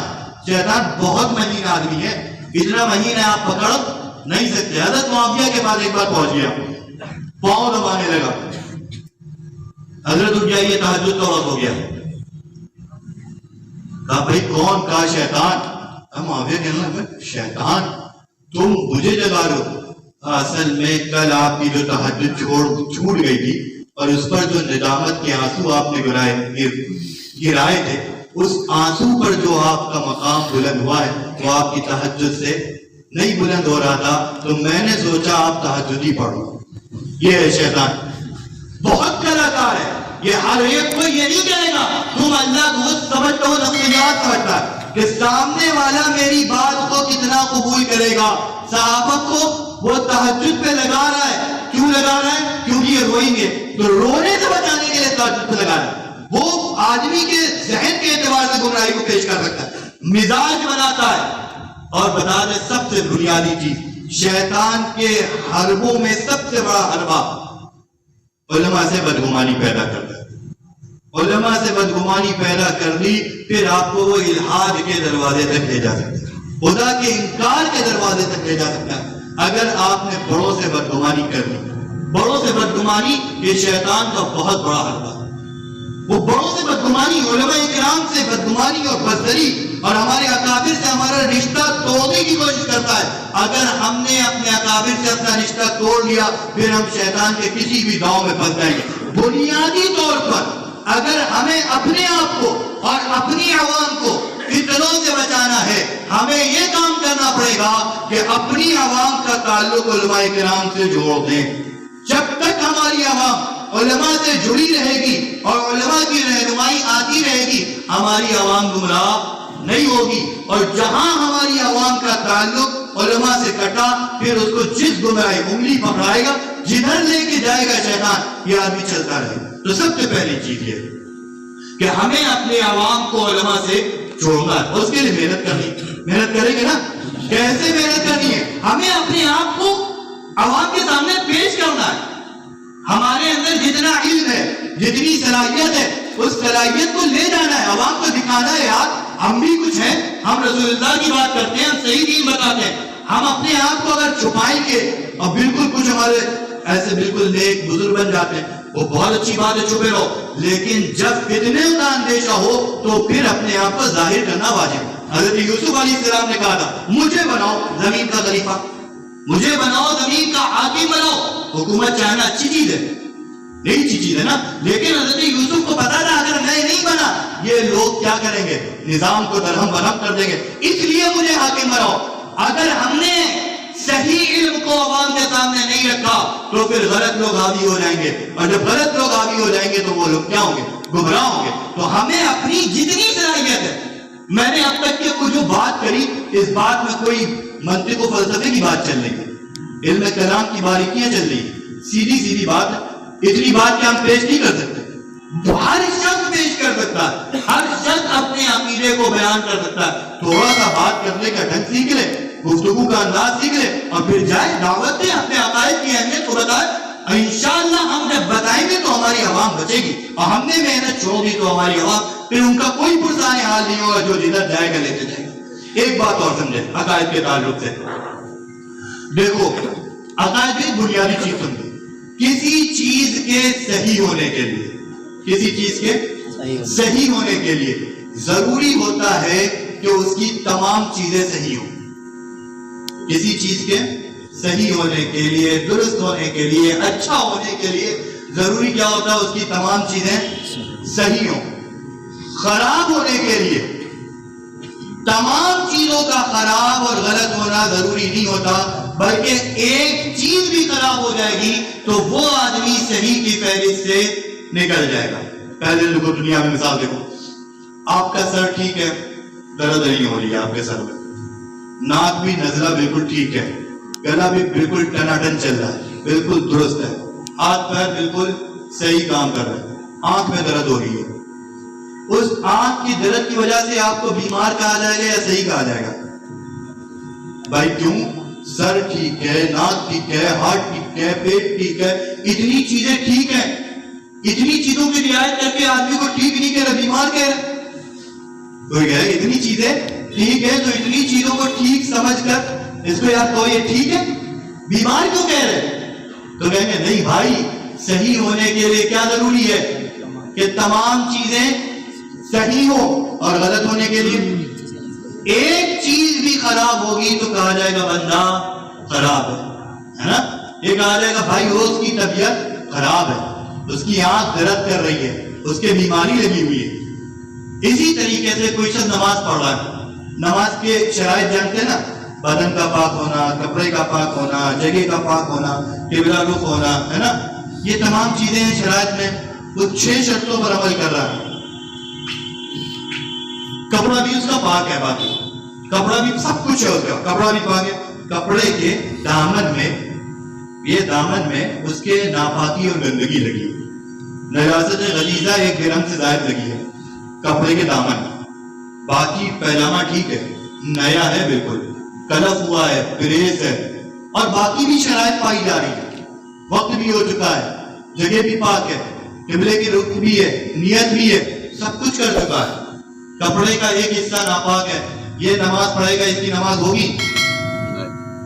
ہوگی؟ نہیں ہوگی. بھائی کیوں نہیں ہوگی؟ اتنی چیزیں تو صحیح ہیں، اتنی چیزیں تو صحیح ہیں. جب اتنی چیزیں صحیح ہیں تو اس کی نماز کیوں نہیں ہو رہی؟ تو وہ اصول سامنے آیا کہ دیکھو بھائی، صحیح ہونے کے لیے ضروری کیا ہے کہ ہر چیز صحیح ہو، اور خراب ہونے کے لیے کیا ہے، ایک چیز بھی غلط ہوگی تو وہ چیز کیا ہو جائے گی، صحیح کی فہرست سے نکل جائے گی. اسی طرح سے سمجھو، مسلمان بنے رہنے کے لیے، مسلمان بنے رہنے کے لیے تمام دین کی ضروری چیزوں کا ماننا ضروری ہے. تمام عقائد کا درست کرنا کیا ہے، ضروری ہے. سمجھ میں آ رہی بات؟ مسلمان بنے رہنے کے لیے تمام عقائد کا درست کرنا ضروری ہے. اگر ایک عقیدہ بھی خراب ہوا جو بنیادی ضروریات دین میں سے تواتر سے ثابت ہے، ایک عقیدہ بھی خراب ہوا تو آدمی ایمان سے نکل جائے گا. یہ جو ہمارے یہاں کہتے ہیں ہمیں اتنی اچھائی فلاں کے اندر موجود ہے، تم اس کو نہیں دیکھ رہے ہو، ایک غلط بات کے پیچھے پڑ گئے، ایک غلط بات کا رد کر رہے ہو. اچھائیاں بھی تو ہیں، اس کی وجہ سے مسلمان تو وہ اللہ کو مان رہا ہے، وہ رسول کو مان رہا ہے، آخرت کو مان رہا ہے، قرآن کو مان رہا ہے. ان تمام چیزوں کی رعایت کر کے اس کو مسلمان کہو تو ہم کیا کہیں گے؟ ہم کہیں گے بھائی دیکھو، مسلمان بنے رہنے کے لیے ضروری ہے کہ دین اسلام کی تمام بنیادی چیزوں کو مانے. جس طرح سے دنیا کے معاملے میں ایک چیز خراب ہو جائے اس کو خراب کہتے ہیں، جس طریقے سے اعمال کے بارے میں ایک چیز خراب ہو جائے تو عمل درست نہیں ہوتا، اسی طریقے سے عقائد کے بارے میں بھی ایک بنیادی عقیدے کا منکر ہوگا تو آدمی ایمان والا نہیں رہے گا، وہ ایمان سے نکل جائے گا. تو تمام عقائد درست ہونے چاہیے. ایک عقیدہ بھی آدمی کو ایمان سے نکالنے کے لیے کافی ہے. بات سمجھ میں آ رہی ہے؟ تو میں نے بنیادی طور پر آپ کے سامنے عقائد کا تعلق، عقائد کی اہمیت، عقائد کی معرفت اور اس کی ضرورت بتائی. اب بتاؤ، جو چیز دین میں سب سے بنیادی چیز ہو، سب سے زیادہ اہمیت کی حامل چیز ہو، اس کی محنت زیادہ ہونی چاہیے نہیں ہونی چاہیے؟ اچھا، اگر ہم یہ پوچھیں بھائی ہمارے یہاں علاقے میں نماز کی دعوت دینے والے کتنے لوگ ہیں، تو آپ بتا دو گے ہر مسجد میں اتنے لوگ ہیں، بتا دو گے نا. اگر ہم پوچھیں عقائد پر کام کرنے والے کتنے ہیں، آپ بتا پاؤ گے لہر پور میں کتنے لوگ ہیں؟ بھائی اتنے علماء ہیں جو مشغلہ بنائے ہیں عقائد کا کام کرتا. ہم کہیں لوگوں کی شادی بیاہ پر کام آنے والے، شادیوں کا انتظام کرنے والے لوگ کتنے ہیں، بتا دو گے نا؟ بھائی فلاں فلاں ہے، یہ کام کرتے ہیں، لوگوں کی ضرورتیں پوری کرنے کا کام فلاں فلاں ہے، یہ کام کرتے ہیں. لیکن عقائد کے تعلق سے آپ بتائیں کہ کتنے لوگ ہیں؟ گن چن کر چند علماء ہوں گے جن کے بارے میں گنے چنے وہ اتنے ہوں گے کہ اگر شہر کے محلوں کو تقسیم کر دیا جائے تو ان علماء کی تعداد اتنی نہیں ہوگی کہ ایک ایک محلے میں وہ شمار ہو جائے. میں سمجھتا ہوں کہ اتنے نہیں ہوں گے عام طور پر. اگر شہر کو محلے وائز بانٹ دیا جائے اور پھر ان علماء کو تقسیم کر دیا جائے اور پھر ہر عالم کو ایک ایک محلے پہ ڈالا جائے تو محلے زیادہ ہو جائیں گے، عالم کم ہو جائیں گے. ایسا ہے یا نہیں ہے؟ تو غفلت کس نے برتی؟ غفلت تو ہم نے برتی ہے نا. مجرم اصل کون ہے؟ اصل مجرم تو ہم ہے نا. ہم نے اپنے عقائد کا تعارف نہیں کرایا. دیکھو جتنے بھی باطل فرقے ہوتے ہیں، باطل فتنے ہوتے ہیں، وہ اسی کا سب سے زیادہ فائدہ اٹھاتے ہیں. دیکھو کیسٹ، دیکھ تو کیسٹ پہلے چلتی ہے، میموری چلتی ہے. میموری کارڈ جانتے ہو؟ آپ کے میموری کارڈ میں ڈاٹا خالی ہے، آپ اس میں چیزیں بھر دو گے نا. اچھا جب چیزیں بھرو گے تو صحیح بھی بھر سکتے ہو، خراب بھی بھر سکتے ہو. علماء کے بیانات بھی، فلمیں بھی سب ڈالی جا سکتی ہے نا. آپ نے ڈاٹا بھر دیا، ڈاٹا بھر دیا، اب اس میں کوئی چیز ڈالی جا سکتی ہے؟ نہیں ڈالی جا سکتی نا. ہم نے اپنے عقائد اپنی عوام کے سامنے اگر پہنچا دیے ایک ایک عقیدہ دلیل کے ساتھ, توحید, رسالت, آخرت, سارے عقیدے دلیل کے ساتھ اپنی عقائد عوام کو سمجھا دیے اور ان کی میموری فل کر دی, تو اب ان کی میموری میں کوئی غلط بات پوچھی جائے گی مشکل ہوگا. اب اس کو دو کام کرنے پڑیں گے, پہلے صحیح کو مٹائے گا اور پھر غلط کو ڈالے گا. اور اگر میموری پوری خالی ہے پھر تو اس کو بھرنے سے مطلب ہے, میموری خالی ہے تو کیا ہوگا, بھرنے سے مطلب ہے نا. آپ نے نہیں بھری, کوئی بھی کچھ بھی بھر دے گا اور کچھ بھی بھر کے چلا جائے گا. تو اس لیے ضروری ہے, میں جس کی مثال سے سمجھا رہا ہوں تاکہ ہمارے لیے بات کو سمجھنا آسان ہو, اور ان مثالوں کو آپ پیش کریں, سمجھائیں. جب درست انداز میں آپ اپنے عقیدوں کو سمجھائیں گے تو انشاءاللہ عوام کے سامنے عقائد کی اہمیت ہوگی, پھر آپ ہی عوام کہے گی حضرت اس عقیدے پہ پروگرام کریے, توحید پر ایک پروگرام ہو جائے, علماء کو بلائیے, توحید کو دلائل کے ساتھ سمجھایا جائے, رسالت کے کیا مفہوم ہے, کیا تقاضے ہیں, کتنی چیزیں ضرورت ہے, ان کو سمجھایا جائے. آخرت میں کیا چیزیں ہیں, قیامت صغریٰ, قیامت کبریٰ, کن کن چیزوں کو ماننا ہے, کن کن چیزوں کو نہیں ماننا ہے, غلط چیزیں کہاں سے آ جاتی ہیں, ان چیزوں کو سمجھایا. عوام مطالبہ کرے گی اگر آپ عوام کے سامنے. لیکن بھائی ٹھیک ہے, میں بھی کہہ رہا ہوں کہنا آسان ہے, لیکن یہ حقیقت ہے کہ آج کے دور میں اس کام کو کرنا بڑا مشکل ہے. آپ جب کام کریں گے تو آپ کے سامنے بڑی رکاوٹیں ہیں, اس میں کوئی شک. قرآن کہتا ہے یا ایھا الذین آمنوا من یرتد منکم عن دینہ, اے ایمان والو تم میں سے کچھ لوگ مرتد ہو جائیں گے. فسوف یأتی اللہ بقوم یحبهم ویحبونہ, اللہ ان کے مقابلے میں ایسے لوگوں کو لائے گا جن سے اللہ محبت کرے گا اور وہ اللہ سے محبت کرے گا. اللہ کہہ رہا ہے ہم لائیں گے مرتدین کے مقابلے میں. مرتد دین میں تھے پھر نکل گئے, قادیانی دین میں تھے نکل گئے, پہلے مسلمان تھے, پرویزی پہلے مسلمان تھے پھر نکل گئے, شکیلی پہلے مسلمان تھے پھر نکل گئے. یہ تمام چیزیں جو تھی اور نکل گئی, اللہ کہہ رہا ہے یہ مرتد ہو گئے. ان کے مقابلے میں ہم کچھ لوگوں کو لائیں گے. اللہ کہہ رہا ہے ان کے مقابلے میں ہم کچھ لوگوں کو لائیں گے یحبہم, ان سے ہم محبت کریں گے. سب سے پہلی چیز اللہ نے کہا ان کو ہماری محبوبیت مل جائے گی, وَيُحِبُّونَ, وہ ہم سے بھی محبت کریں گے. أَذِلَّةٍ عَلَى الْمُؤْمِنِينَ, معاملہ دین کے محبین کا آئے گا, وہ نرم روی اختیار کریں گے. عِزَّةٍ عَلَى الْكَافِرِينَ, معاملہ دین کے دشمن کا آ جائے گا, وہ سخت ہو جائیں گے نا.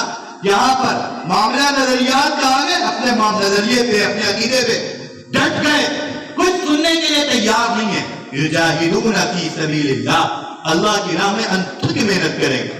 ولا یخافون لومۃ لائم, اللہ نے کہہ دیا جب یہ کام کرو گے نا اور اتنی بڑی بڑی چیزیں ملیں, کچھ لوگ ہوں گے وہ ملامت کریں گے.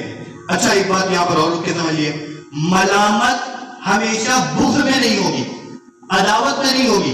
کبھی ملامت کرنے والا مخلص ہوگا لیکن بات نہ سمجھنے کی وجہ سے ملامت کرے گا. بات سمجھنے والی بات. اس آیت کے مصداق جو ہے حضرت ابو بکر رضی اللہ تعالیٰ عنہ, اولین مصداق کہ پہلے مرتد ہوئے لوگ, حضرت ابو بکر تنے تنا کھڑے ہو گئے. ان کو یہ تمام چیزیں, اگر معاملہ مسلمانوں کا ہے انتہائی نرم ہے, حضرت ابو بکر بہت زیادہ نرم ہے, لیکن جب مرتد کا معاملہ آیا بالکل سخت ہو گئے. اب کون آ رہے ہیں, حضرت عمر آ رہے ہیں, حضرت علی آ رہے ہیں, کہہ رہے ہیں ابو بکر ابھی حالات کا تقاضا یہ ہے کہ زیادہ فوج کشی نہ کری جائے, مدینے کے اندرون کے نظام درست کیے جائے, اندرونی معاملات درست کیے جائے, باہر ابھی فوج کشی نہ کی جائے. حضرت ابو بکر کے عمر زمانے جاہلیت میں بڑے بہادر تھے, اسلام میں نرم کیوں ہو گئے. حضرت علی آئے, کہا میری اٹھنی نہ ہو, میں اکیلے نکلوں گا. اچھا یہ لوگ جو مشورہ دے رہے تھے اور حضرت ابو بکر کی رائے کو کاٹ رہے تھے, کیا دشمنی میں کاٹ رہے تھے؟ یہ لوگ انتہائی مخلص تھے. حضرت علی کے سامنے جب حضرت ابو بکر نے کہا میری اٹھنی لاؤ, حضرت علی نے اٹھنی بھی مہار پکڑ لی, کہا نہیں امیر المومنین خلیفۃ رسول اللہ, ہم تو صرف مشورہ دے رہے تھے, باقی جو آپ کہیں گے وہ ہوگا. تب جب ملامت ہوئی, باتیں آپ کے خلاف آئیں, تو اس میں جو لوگ واقعی مخلص ہوں گے, جب آپ ان کو معاملے کی حساسیت نزاکت سمجھائیں گے, وہ آپ کے ساتھ ہو جائیں گے. سمجھ رہے ہیں, حضرت ابو بکر کے ساتھ ہو گئے. لیکن جو مخلص نہیں ہوں گے اور ان کا مشغلہ ہی نہیں ہوگا, کہ نہیں یہ سب کام نہیں ہونے چاہیے، ہم کسی بھی صورت پہ ان کاموں کو نہیں کریں گے. اگر امام صاحب نے اس پر تقریر کر دی ہم ان کو مسجد سے نکال دیں گے. یہی خطرات پیش آتے ہیں. اگر اس موضوع پہ بول دیا تو مسجد سے وہ چھاتا، یہ سب باتیں ہوتی ہیں.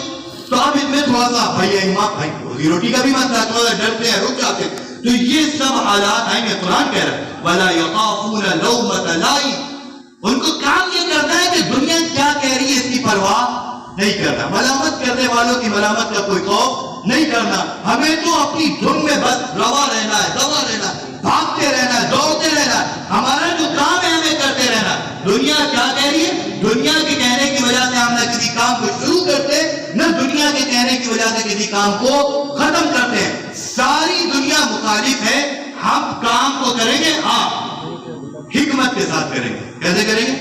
یہ بھی نہیں بالکل آ گئے سینہ پھاڑ کر کہ کوئی کچھ بھی کہے ہم تو بالکل ڈنکے کی چوٹ پر اپنی بات کو رکھتے ہیں اور ہم کسی سے ڈرتے نہیں.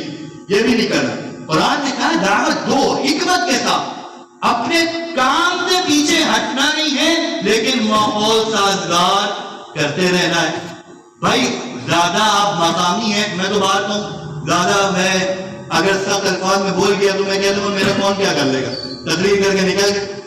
لیکن مقامی ہے تو یہ زبان نہیں اپنا سکتا. ان کے ساتھ مسئلے آئیں گے، نرم زبان اختیار کرنی ہے، بات کو اچھے انداز میں کہنی ہے، مثبت انداز میں سمجھانا. ڈٹنے کی بات ہے ڈٹنا بھی ہے، دبنے کی بات ہے دبنا بھی ہے، لیکن کام میں سمجھوتا قبول نہیں کرنا ہے، نظریات سے سمجھوتا نہیں کرنا ہے. ہم جذبات پر کھیل کر اپنی آواز کو بند بھی کریں گے اور جان پر کھیل کر اپنی جان کو داؤں بھی لگائیں گے، لیکن ہم کام کرتے رہیں گے. ہمارا کام جسے ہم خفیہ انداز میں کام کر سکتے ہیں، خفیہ انداز میں عقائد کی محنت کریں گے. ہمارے پاس ماحول نہیں ہے کہ ہم اسٹیج لگا سکیں، ہم جمعہ میں بیان کر سکیں. ہم ایک دو لوگوں کو سمجھائیں گے، ایک آدمی کو سمجھائیں گے، ایک آدمی کی بیٹھ کے مزاج بنائیں گے. یہ ایک سے کل 10 بنیں گے. جب 1 سے 10 بن جائیں گے تو ہم مضبوط ہو جائیں گے. ہمیں اس کی وجہ سے ڈرنا نہیں ہے. ہمارے ساتھ معاملہ ہی ہو جاتا ہے کہ یار لوگ کیا کہتے ہیں، اتنا برا بھلا کہتے ہیں، اس کی وجہ سے ہم ڈر کے بیٹھ جاتے ہیں. تو ہمیں ڈر کے بیٹھنا نہیں ہے. ہمیں مثبت انداز سے تسلسل کے ساتھ اپنے عقائد، صحیح نظریات، مضبوط دلائل کے ساتھ اپنی عوام کے سامنے پیش کرنا ہے. اگر ہم اپنے عقائد و نظریات مثبت انداز میں اپنی عوام کے سامنے پیش کریں گے انشاءاللہ یہ سارے فتنے خود بخود ختم ہوں گے. اور ایک بات اور سمجھ لیجیے، ہم فتنے کے ختم کرنے کے ذمہ دار نہیں ہیں. اللہ نے ہمیں کام کا مکلف بنایا ہے، ہم کام کرتے رہیں گے. میری وجہ سے لوگ ہدایت میں آئے یا نہ آئے. حضرت نوح علیہ السلام نے 9.5 سال دعوت دی، 80-82 لوگوں نے ایمان قبول کیا. کہ نوح علیہ السلام ناکام ہو گئے؟ نوح علیہ السلام تو کامیاب ہو گئے، کیونکہ ہدایت دینا ان کا کام نہیں تھا، ان کا کام تھا محنت کرنا. ہم محنت کرتے رہیں گے. ہدایت دینا اللہ کا کام، امید اللہ ہدایت دے گا. ہو سکتا ہے ہماری محنت کے نتیجے میں فتنے بڑھ بھی رہو، عقائد اور جتنا قرب قیامت آئے گی فتنے بارش کی طرح برسیں گے. حدیث میں آتا ہے یہ سب ہوگا. اس پر زیادہ ہمیں توجہ دینے کی ضرورت نہیں ہے. ہمیں تو بس اپنا کام دیکھ رہا ہے. ہمارا کام کیا ہے؟ دیکھو والعصر، میں نے جو آیت پڑھی اس کا ترجمہ کر کے میں بات ختم کرتا ہوں. ان الانسان لفی خسر، تمام انسان خسارے میں، الا الذین آمنوا، مگر وہ لوگ جن کا عقیدہ ٹھیک ہے. آمنوا ایمان لائے، ایمان کا مطلب عقیدہ ٹھیک ہے. عملوا الصالحات، اور عمل سنت کے مطابق ہے.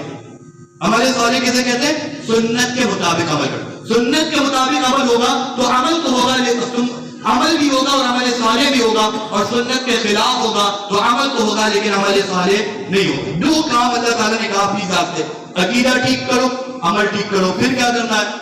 وَتَوَاصَوْا بِالْحَقِّ وَتَوَاصَوْا بِالصَّبْرِ. حق کیا ہے؟ یہی درست عقیدے، درست عمل کی دعوت دینا ہے. درست عقیدے، درست ہمیں اگر خسارے سے بچنا ہے تو یہ کام کرنا ہے. درست عقیدے، درست عمل کی دعوت دینا ہے. وَتَوَاصَوْا بِالصَّبْرِ، اور اس پر جو تکلیف آئے اس پر جبنا ہے، صبر کرنا ہے. اور لوگوں کو سمجھاتے رہنا ہے کہ بھائی دیکھو جمے رہو، آج یہ حالات ہمارے مخالف ہیں، کل حالات سازگار ہو سکتا ہے ہماری زندگی چلی جائے، ہماری نسلوں کا ایمان بچ جائے. غرور طائف گئے تھے نا، طائف میں ایمان نہیں قبول کیا تھا طائف والوں نے، لیکن پھر وہی طائف والے ہندوستان کی ایمان کا ذریعہ بنے. ہندوستان میں دعوت طائف کے لوگوں سے آئی. ہندوستان والے مسلمان ہیں، وہ طائف کے لوگوں کا صدقہ ہے. تو ہم محنت کریں گے اللہ اس کے ثمرات ہمارے ایک بات خیال آتا ہے، ہمارے تبلیغی جماعت میں ایک بات سکھائی جاتی ہے، تم اپنے مقام پر محنت کرو، اللہ اس کے ثمرات عالم میں پھیلائے گا۔ ہم یہاں محنت کر رہے ہوں گے، ہو سکتا ہے ہماری محنت کی وجہ سے کہیں اور خیر وجود میں آئے، بس ہم محنت کے مکلف ہیں۔ اللہ تعالی ہم سب کو کہنے سننے سے زیادہ عمل کی توفیق عطا فرمائے۔ وآخر دعوانا